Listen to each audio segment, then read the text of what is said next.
Hi, Mom. Is David home? No. Oh, did he call that lawyer back? Yeah, he did, and I did too. And I told him about suddenly this whole thing with Tamia and Roach makes sense, because why would Tamia go over there in the middle of the night after her partner's been murdered and have enough nerve to go in the house where there's a Doberman? Mm-hmm. And it never made sense to us that she would do that and then be able to get past the Doberman. No one would do that. Yeah. Well, now it makes sense when you think that maybe she already knew the Doberman, and she already knew. I've been thinking that too. Yeah, I'm starting to think she probably had something to do with it. So I called him back and told him, and I also told him that, there were all these tapes where she was looking for someone to kill Steve, and that's why Roach is paying to me off probably too, because they probably thought he had a lot of money and she wanted to get the insurance, and they were going to share the insurance, and now they're just lovers or something. So Roach. And I remember too when she was with Steve, she was saying that she was jealous because her cousin had gotten a old man to buy her a new car, and she should find an old man and stuff. Well, see, the other part of it is Roach already knew her father. Yeah. If he knew her father, that means Did you tell the lawyer that too? I forgot to tell. If he knew her father, that means that since she hung around in bars and hung around with her father and that crowd, that she probably came in contact with. I know. I forgot to tell the lawyer that fact too. He said to type up everything I can remember and send it to him. Could someone actually? That's what I said. I said, I can't even imagine someone in the middle of the night going into a house and ransacking the room of someone who just died and getting past Doberman Pinscher on top of it. And I told him that she told us that, well, she just put him in the basement. But, you would put a Doberman. And what did he say? I know, it's weird, huh? Yeah. So David told him about having slept with Tamia too. But she slept with everyone. I mean, you told him about her sleeping with the detective. Yeah. And you told him about, we don't know if she's sleeping with Roach or not. Yeah. So he must not still be with that other woman. I know. So I wonder if she would be a witness. Call her again?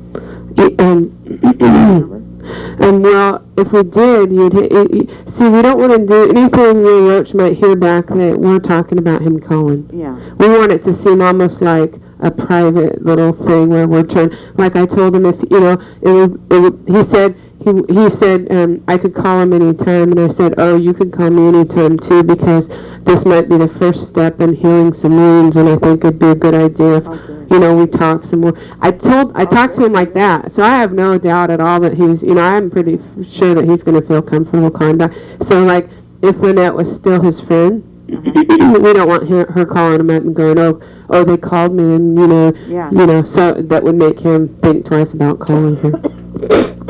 Yeah. But did he tell you the accusations that Tamia had? No. Yeah. It sounds like she's just barking up a tree. Yeah, he did. Well, God, yeah. Because Steve's never been arrested for any big drug sales, and he's never in this mafia stuff, and she's got all this evidence, and so she was really trying to scare him. Isn't that shocking? Yeah. So she's out now. Well, she's doing it for a reason, see, and it didn't make sense to us why she was doing it. Remember, I was saying, well, why is she doing that? As a grown kid. And then now it all makes sense. Mm. She's Roach's lover, and he's been paying her off. Why would he give her money for the kids when she doesn't even have them?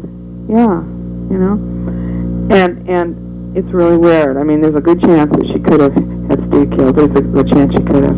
I know, isn't that shitty? Yeah. Because remember when we first got there and we were sitting at the table and you were standing up, and then Kathy and David left and she went over to you and she kept trying to tell you about this life insurance? Yeah. I mean, it was like, that's what I told him. I said, there's just no remorse there. I mean, she's just right on my mom and trying to talk her into signing over some life insurance. Yeah. And you know what else I wonder? Is maybe she did find some life insurance and she got someone else to pretend they were David. What do you think of that? Could have, yeah. Although then why was she hanging around? Why was she looking so shitty?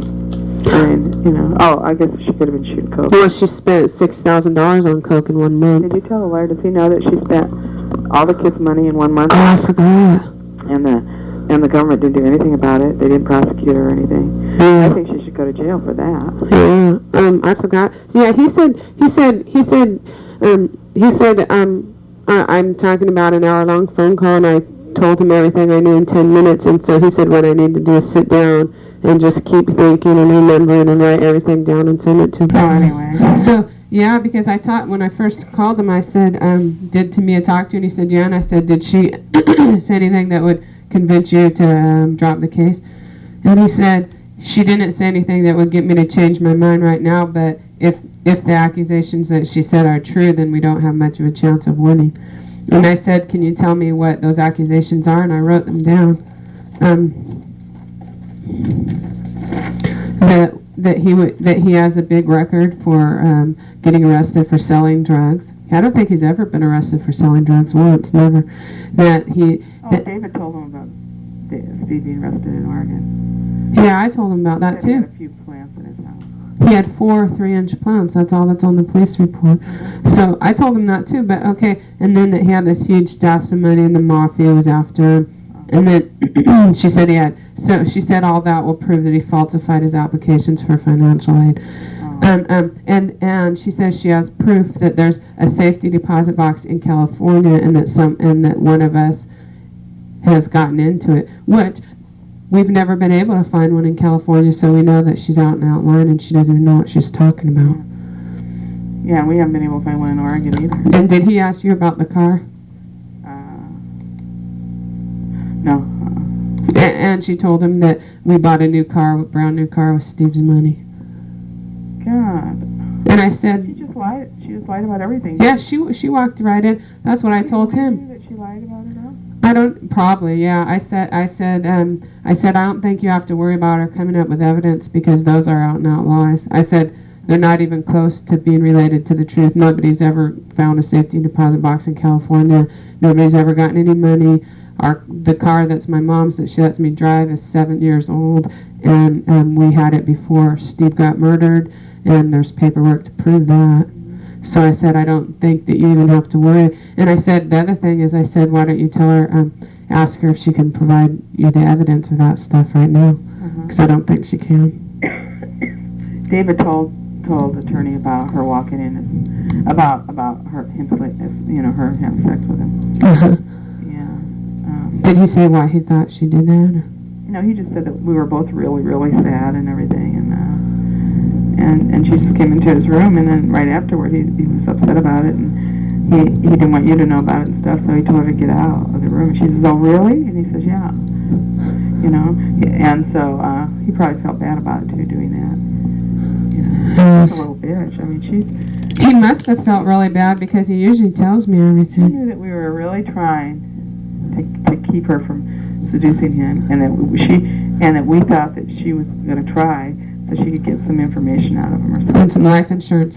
She thought the life insurance was in his name. And she did it. And that's what I told the lawyer. I said that she thought it was in his name, and she was probably trying to manipulate him. Isn't that amazing the way she goes and screws people and manipulates them? And either she lost weight or had some miracle transformation. Because last time I saw her, she was the most scuzzy-looking person I've ever seen. I know. Well, if she's been sober the last 6 months, she probably has lost weight. But she's always a little plump. But see, she's 27 now. Is that right? 26 or 27. Roach is 53. So, I mean, I'm sure he thinks that's kind of fun, fucking that little tramp. But even when I told him all kinds of stuff about her, and Roach said he didn't realize that she was that kind of person. Roach said that she's made it all out. Roach says that she's made it all out that Steve was the real bad one, and that she was a good mom, and everyone just took her kids away. And he said, now that I hear all that, I don't even think I want to help her get her kids back. Oh no. Because that's what he was trying to do.